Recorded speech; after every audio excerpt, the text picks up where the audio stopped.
Hello' everyone, good morning. আৰু আজি মই এয়া বনাবলৈ ষ্টাৰ্ট কৰিছোঁ এটা ছায়েন্স প্ৰজেক্ট। আৰু ছায়েন্স প্ৰজেক্টটোৰ থিমটো আছিলে আৰ্থ এণ্ড মুন ৰোটেশ্যন। আৰু এনেকৈ মই দুডাল পানীৰ পাইপ কাটি লৈছোঁ। কাটি পেলাই তাত মই ধুনীয়াকৈ কালাৰ কৰি ল'ম।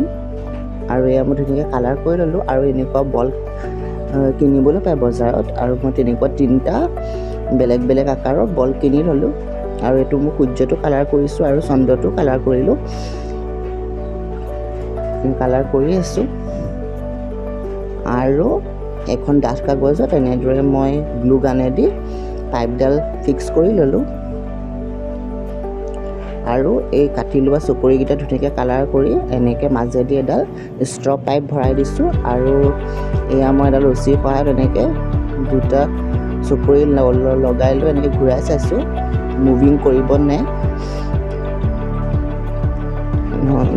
এয়া ধুনীয়াকৈ হৈ গ'ল। মই তিনিওটা বল ধুনীয়াকৈ ফিক্স কৰি ল'লোঁ। পৃথিৱী, চন্দ্ৰ আৰু সূৰ্যটো ধুনীয়াকৈ লগাই ল'লোঁ। আৰু এনেদৰে এয়া হৈ গ'ল, কমপ্লিট হ'ল। আৰু এই প্ৰজেক্টটো মই বনাব দিছিলোঁ এজন ফেচবুক ফ্ৰেণ্ডে। আৰু তেখেতক মই অশেষ ধন্যবাদ দিছোঁ।